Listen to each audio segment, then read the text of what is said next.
Basahin ko po sa inyo ang unang Thessalonica chapter 5. At ang sabi po rito sa mga talatang verse 9 hanggang 10, sapagkat tayo'y hindi itinalaga ng Diyos sa galit, kundi sa pagtatamo ng pagkaligtas, sa pamamagitan ng ating Panginoong Hesukristo, na namatay dahil sa atin, upang tayo sa gising o tulog man ay mabuhay tayong kasama niya.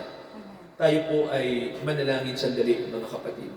Dakilang Ama, pagpalain niyo po ang inyong mga salita ngayong gabi. Nawa po, bigyang daan namin ang banal na Espiritu sa sandaling ito upang maipaliwanag po sa amin ang kahulugan ng pagdating ng Panginoong Hesukristo sa mundo sa ikalawang pagkakataon. Naway maging handa kami sa pagdating niya. Ito po ang aming panalangin, Ama, sa pangalan ng inyong anak na si Jesus na aming tagapagligtas. Lahat po tayo magsabi ng Amen. Amen. Amen. Makakaupo po tayong lahat, mga kapatid. At salamat si Tita dahil nakaabot, no? Si Tita Sol. Yan. So, batiin natin yung ating mga katabi ng God bless you. Sabihin po natin. God bless you. Yan, mahalaga po, no? Yung pagbati natin. Ayan, so, mga kapatid, pakinggan natin to, no? Yung sinasabi po sa atin ni Pablo, ni Apostol Pablo, sapagkat mayroon siyang itinuturo, paano ba tayo maging handa sa ikalawang pagbabalik ni Hesukristo? Naniniwala po ba tayo na sa panahon natin, mararanasan natin yung pagbabalik ni Hesukristo? Mga kapatid, naniniwala po tayo? Yes. Dapat po tayong maniwala, no? Sapagkat sabi po ng Biblia sa atin, itong panahon natin ay ang huling araw. At pinatutunayan ito ng lahat po na nangyayari, no, sa ating buhay. So ang sabi po ng Biblia sa atin, basahin ko lang po no, yung isang talata na ang sabi po rito, may nakalagay po rito sa verse 1, datapwat tungkol sa mga kapanahunan at sa mga bahagi ng panahon, mga kapatid, hindi ninyo kailangan na isulat ko pa sa inyo ang anuman, sapagkat kayo ang lubos na nakakaalam na ang pagdating ng araw ng Panginoon ay gaya ng magnanakaw sa gabi. So, si Pablo po may sinasabi, no, na ang pagdating pala ni Jesus sa mundo, ito yung panahon ng gabi. No? Tulad dito, Tita, gabi na. No? At hindi lang po gabi, kundi gabing-gabi, Tita. Kasi, tama, Tita, kasi may nakalagay sa Bible no, na posible na ang Panginoon ay dumating sa tinatawag na ang tao ay walang pakialam, Tita, no? Kumbaga natutulog na. So, ang pagdating ng Panginoon parang magnanakaw sa gabi, no? Di ba pag may magnanakaw, Tita, hindi naman natin alam eh, di ba? Tulog tayo nun eh. So, di ba pag may magnanakaw, hindi mo alam eh, di ba, Tita? Hindi rin natin alam kung anong oras yun, no? Basta, darating yung magnanakaw, sino na hubang nanakawan sa inyo? Ako, naranasan ko tikong manakawan. Tulog ako, Tita eh. Hindi ko alam eh, no? Ang nawala sa akin, cellphone, bag, ganun, Tita, no? Gadget. Tulog ako ng Tita, at nasa bahay ako na somewhere in Bulacan, no? So, nangyari yung pagnanakaw, Tita. Nung nagising ako, Tita, mga bandang alas 3 eh. Pagtingin ko, yung bintana, ano na, no? Ano na po, Tita, kasi parang ganyan lang, Tita, yung parang jealousy lang. So, wala na yung dalawang jealousy. At binaklas, Tita, at hindi magulo kasi alam nung magnanakaw yung saan kukunin yung ano, yung mga gamit, no? Baka rin gano'n na nangyari, no? Pinatulog ako, Tita, no? May dala-dala silang pampatulog. At nagtataka din kami kasi hindi magulo yung gamit, Tita, alam kung saan kukunin. So, napagsuspetsahan ko pagkaraan ng ilang araw na ang magnanakaw na dumating ay kakilala ko. Walang iba. Kakilala. Ibig sabihin, Tita, tropa. Na tinabla ko. Ayun, ano yon. Kasi, Tita, hindi magulo eh. Alam kung saan kukunin. Alam kung saan yung gamit ko. So, ibig sabihin, yung magnanakaw na yun ay kakilala, matagal lang nakakapasok sa bahay ko, Tita. Yun. Ibig sabihin, tropa. No? Kasi ang alam niyo po, no, sabi nga eh, ang kadalasang gumagawa ng krimen sa atin, kadalasan kakilala, Tita. Hindi naman yung hindi eh. Di ba? Kakilala mo. Oo. Hindi naman yung hindi kakilala, no? Kumbaga ano po yun eh. Mabibilang mo lang sa daliri, no? Yung mga snatching, di ba? Mga ganon. Pero yung mga matitinding krimen, kadalasan, Tita, kakilala mo yun. O, ganon. So, mga kapatid, binigyan halimbawa ko nga, yung pagdating ni Jesus, no? Parang magnanakaw sa gabi. Hindi natin alam kung kailan siya darating. Pero ang tanong, paano ba titang maging handa, no? Na pag dumating na si Jesus, dumating na ang Panginoon natin, ay gising tayo, no?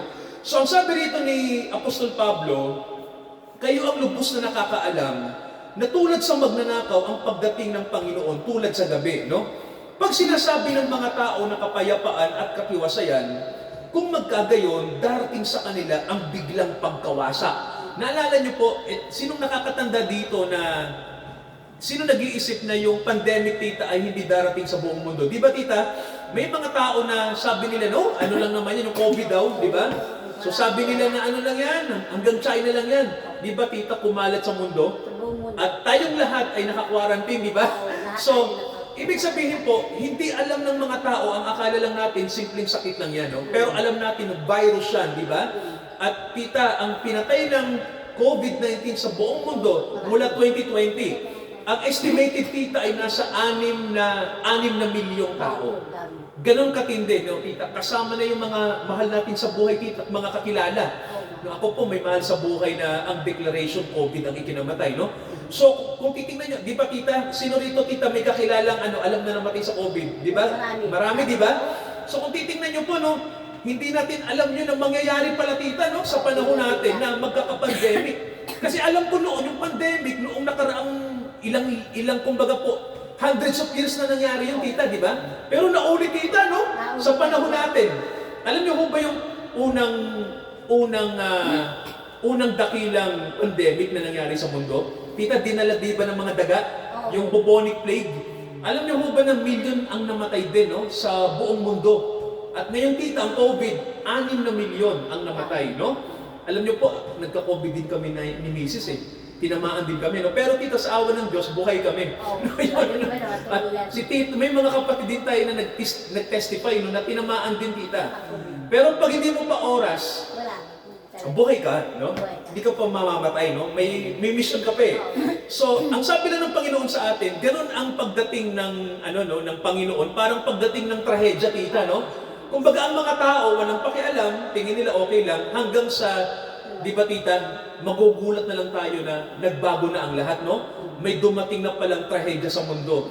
Yan, biglaan, tita, no? Hindi ka na makakalabas ng bahay, kailangan may ID ka ng dala, tama ho ba, no? Nangyayari po yan at mangyayari pa po yan sa hinaharap, mga kapatid, no? Lalong-lalo na, tita, sa pagdating ng Panginoon, no? Biglaan po yan. Ako nga, di ba, tita, sa usapin ng biglaan, naalala ko yung lindol noong 1990, tita, elementary pa ako. Sinong nakakatanda? Di ba yung, tita, yung killer quake sa Luzon, na ang epicenter ay sa Nueva Ecija, tita, sa Cabanatuan. Opo, July, tita, July 16. July 16. O 17. O, 1990. Di ba? Alam niyo ho, maraming namatay, tita, sa Cabanatuan. Sa Baguio, tita, yung Hyatt Hotel, di ba? Biglaan po ang pagdating na yun, no? Walang nakakaalam. Alam niyo po, di ba, may mga hula na may darating na big one sa Pilipinas. Nung ipag-pray nyo na sana hindi dumating sa generation natin yung big one, no? Marami yung mamamatay pag nagkataon. Pero di ba dumating na titang maraming lindol? Sa Japan. Sa Japan, sa Northern Japan. Nitong ano lang, tita, 2011 lang. Di ba? At tita, libo din ang namatay ng mga Hapon, di ba? Maraming namatay. So, kung titingnan nyo, biglaan nyo, no? So, ganun din mga kapatid, sa pagdating ng Panginoon, bigla yan. Kaya kailangan ang taong handa. Amen po ba? Dapat ang mga Kristiyano handa pag dumating na po yan, no? Sabi rito, pag sinasabi daw ng mga tao na mapayapa, di ba, tita, doon dumarating ang biglang pagkawasak, no? Kaya hindi tayo dapat kampante. Amen ba, mga kapatid, no? Kailangan lagi tayong handa, no? Lagi tayong sumasamba tulad dito. Lagi tayong nagpipray. Lagi tayong nakadikit sa Diyos. Huwag na kayong lumayo sa Diyos. Amen po ba, no? Huwag kayong lalayo sa Panginoon. Ito na yung time na kailangan ang Panginoon ang numero 1 nating sandigan, no? Huwag po tayong hihiwalay sa Kanya. Kasi mga kapatid, huling araw to. Ito ang huling panahon na kinabubuhayan natin, no? Darating ang Panginoon kung hindi nyo lang alam, no? Malapit na po siyang dumating, mga kapatid, no? Kaya dapat handa tayo. Sabi rito, ang pagdating ng Panginoon ay tulad ng babaeng manganganak. Sabi rito, no? Hindi sila makakatakas sa anumang paraan, no? So, alam niyo po, ang pagdating ng Panginoon, kailangan talaga siyang dumating. Amen ba mga kapatid? Amen. Kasi tita, ang tao pasama na ng pasama. Tama ba tita? Tama. Ang tao sa mundo ay Pasama ng pasama. pasama na ng pasama. At ang problema po, ang tao, nagtitiwala na lang sa kapwa-tao. Amen po ba? Amen. Hindi na sa Diyos. Kadalasan nakita, nagtitiwala na lang tayo sa mga politiko eh. Oo. Mali po yun, no? Nagtitiwala na lang tayo sa ano, no? Sa naghahanap na tayo ng tao, no, na mag-aahon sa atin sa kahirapan. Tingnan nyo ha, walang taong magkakagawa nun. Wala. Na tayo ay iahon sa kahirapan, sa miserableng buhay, walang pong makakagawang tao, no? Sarili. Diyos po at yung ating pananampalataya. Amen po ba, mga kapatid, no? So huwag tayong umasa sa mga politician, no?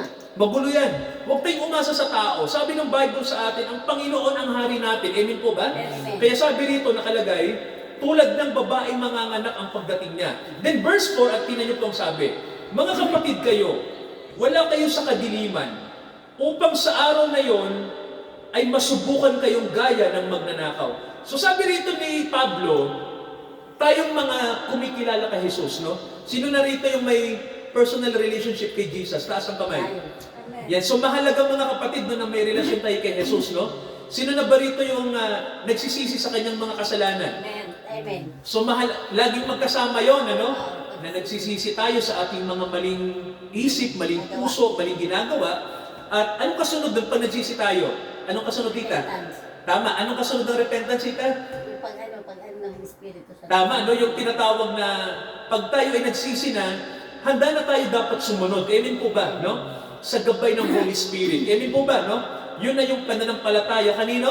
Ay, Jesus. Tama, pananampalataya kay Jesus. So sabi rito nakalagay mga kapatid, no? Pag ginawa natin yun, tita, may nakalagay, wala na tayo sa dilim. Amen po ba? No? Kumbaga po, aalisin ka na sa kadiliman. Ililipat ka na saan, tita? Sa liwanag. Sabihin nyo nga po, nasa liwanag na ako. Sabihin nyo. Nasa liwanag Yan. na ako. So, ano ang magliliwanag sa atin, tita? Ano yung magliliwanag? Puso't isip. Tama, yung puso't isip kasi pumasok ang Espiritu. tama ang Holy Spirit, no? Pag pumasok ang Holy Spirit, binibigyan tayo ng unawa sa salita ng Diyos, no? So sabi rito nakalagay, wala na kayo sa dilim, nasa liwanag na. Para pag dumating yung magnanakaw, handa tayo. Amen po ba ron, no? Pag dumating si Jesus, hindi tayo matataranta, no? Hindi tayo matatakot na, end of the world na. No? Hindi tayo matatakot, hindi tayo magpapanik, tita, no? Panatag lang tayo. At masaya tayo kasi alam natin na dadalhin na tayo ng Panginoon doon sa kaharian niya, no? Amen po ba? Yun. So sabi rito nakalagay, mga kapatid, wala na kayo sa dilim. Sabi ng verse 5 sa atin, kayong lahat ay mga anak ng liwanag. Sabihin nyo nga po, anak ng liwanag. Anak ng liwanag. Yan, no? Sabi rito, mga anak kayo ng araw, tayo ay hindi tayo sa gabi, ni sa kadiliman man.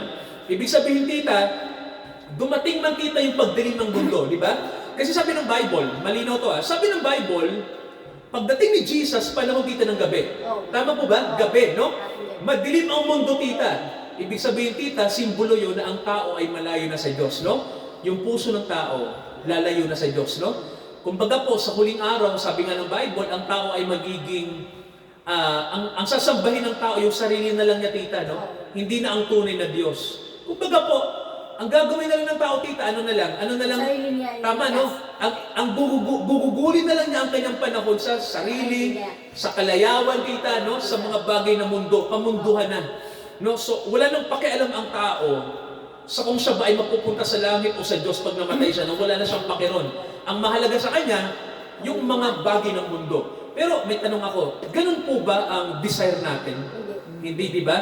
Ang desire natin, tita, pag tayo ay mga anak ng Diyos, anong desire natin, tita? Lumapit ang Tama, kalagayan sa Diyos. At saan tayo makarating? Sa langit. Tama, no? Sa kaharian ng Diyos. Sino po ba rito ang gustong makarating doon sa kaharian ng Diyos? Ay, lahat. Mga kapatid, di ba, no? Sino gusto ang pumasok doon sa buhay na walang hanggan? Natural. Ay. Siyempre, gusto ko po yun. Ano? Kasi, mga kapatid, siyempre, mahal ko si Daddy, no? Ang Diyos kasi, pag anak na tayo ng Diyos, ano nyo ang Diyos? Anong tawag nyo sa Kanya? Tatay. Amen po ba, no? Ama natin. Tama. Tatay na natin ang Diyos pag mga anak tayo. Natural, saan tayo uuwi? Pag kailangan natin umuwi, tita. Ama natin. Natural, sa tatay ko, no? Sa aking magulang, no? Alam niyo ba ang magulang, di ba? Ang pagkakaiba lang, tita, ng magulang sa lupa, ang magulang sa lupa na iniiwan. Ganun, tita, no? Pero tita, ang magulang sa langit, inuuwian. Ayan. Di ba? Di ba tita, pag magulang sa lupa, iniiwan na yan eh. Tama ba, no? Wala na pa eh. Ganun talaga, no? Kumbaga tita eh, darating ang panahon, magpapamilya din yung mga anak mo, di ba? O darating ang panahon, ikaw na lang, di ba? Isa ka. Kung pupuntahan ka man, paminsan-minsan na lang. Pero yung magulang tita sa langit, Wala. uwian natin. Ayun, doon tayo pupunta. Kasi ayaw ng aming daddy sa langit na lumayo tayo sa kanya. Siya lang ang magulang na, oy anak, uwi, lika, no? Anak kita, lika na, miss kita. Ganon tita. Yun ang maganda pag tayo po ay mga anak ng Diyos. tama, no? Kaya mga kapatid, mahalaga ba na tayo ay laging may relasyon sa Panginoon? Yes. Yes, no? Sabi rito, nakalagay, sabi ng Bible sa atin, huwag tayong matulog gaya ng iba, kundi tayo magpuyat at maging mapagpigil. So, tita, hindi sinasabi na magpuyat ng literal, no? Oo. Gusto nga ng Panginoon, ano na tayo, no? Kumbaga, mag-rely tayo sa biyaya, no?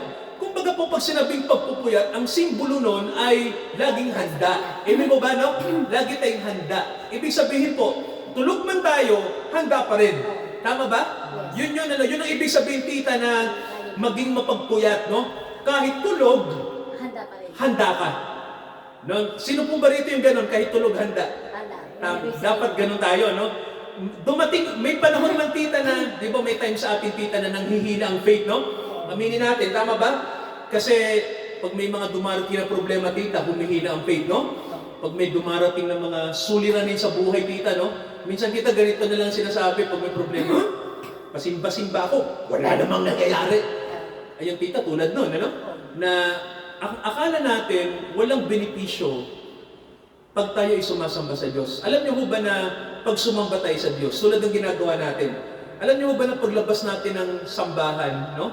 Nung bahay-sambahan, alam niyo ba na may biyayang dumating sa inyo? Oh. Kasi tita, ang Diyos, pag sinamba natin, ang balik sa atin nun, doble-doble, triple-triple, hindi mabibilang na pagpapala. Ganun po ang benepisyo pag sumasamba sa Diyos. Alam niyo ho ba na, tita, ang pagsamba sa Diyos ang hindi mauubos na gagawin natin. Amen po ba? Amen. Kahit sa langit, tita, sasamba tayo sa Diyos. Alam niyo, makinig kayo ha, darating ang panahon, tita, ang pangangaral hindi na natin gagawin, no? Hindi na kailangan. Hindi na tayo magmi-mission. Matitigil na yung tita, no? Yung gawain sa church, na may mga ginagawa para manghikayat ng tao, titigil na yung tita. Ang gagawin natin, sasamba.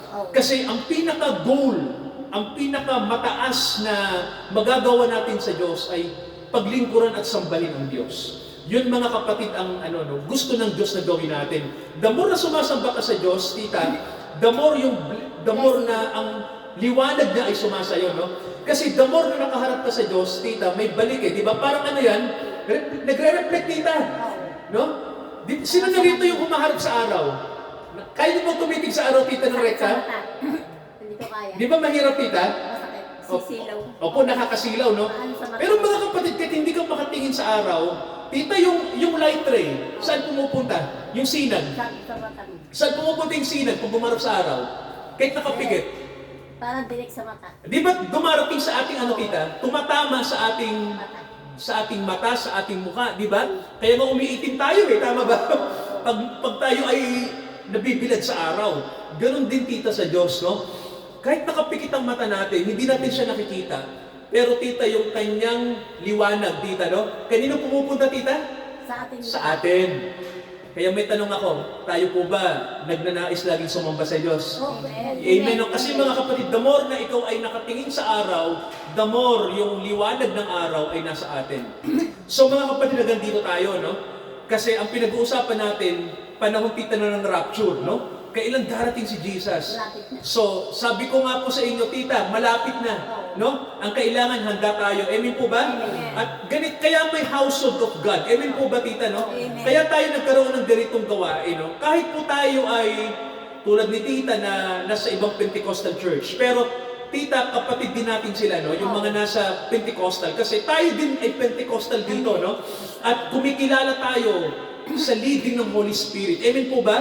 At ang pinakamaganda po rito, ang ating tita, ang ating goal, no, sa ating gawain po ay maging handa ang mga anak ng Diyos sa pagdating nino Na Jesus. ng Panginoong Hesukristo. So magpray tayo mga kapatid. Manalangin tayo. Pikit ang mga mata po, tayo ay dumulog sa Diyos. Ama, salamat po sa gabing ito na dinala niyo po ang inyong mga anak.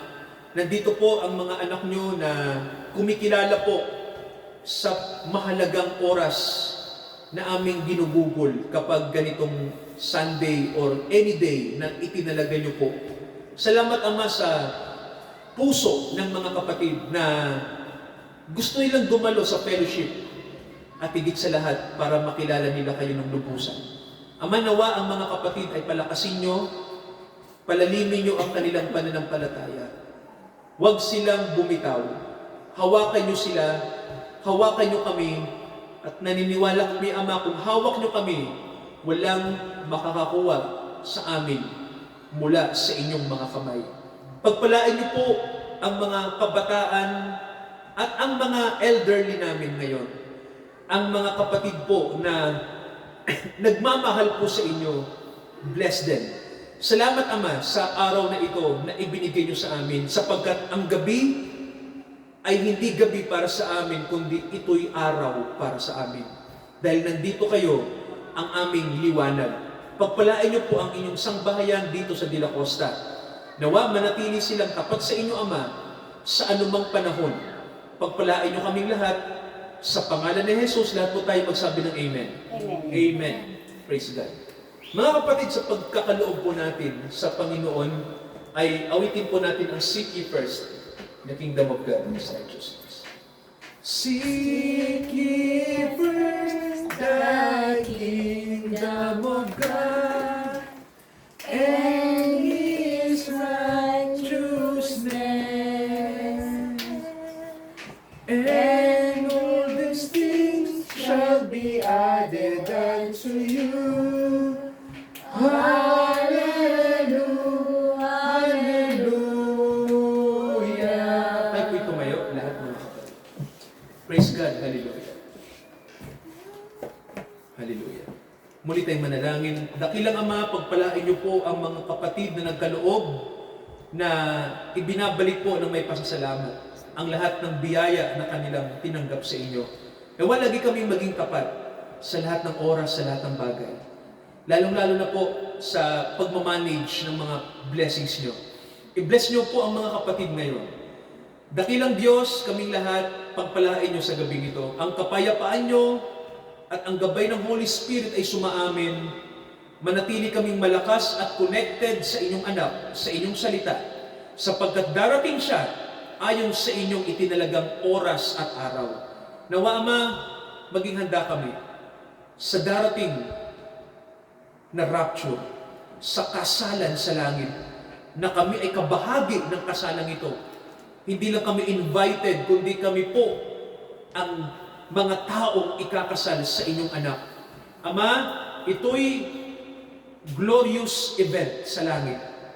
Kaya nawa, i-anticipate namin ito. I-bless niyo po ang araw na to.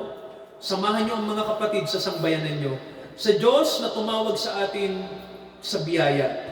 Lumago tayo at magpalalim sa biyaya ng Diyos ngayon at hanggang sa muling pagbabalik. At nandito na siya ang process ng kanyang return. Nawa, itaas natin ang kanyang pangalan. Sa pangalan ng Panginoong Hesukristo, Amen, Amen, at Amen. Amen. Amen.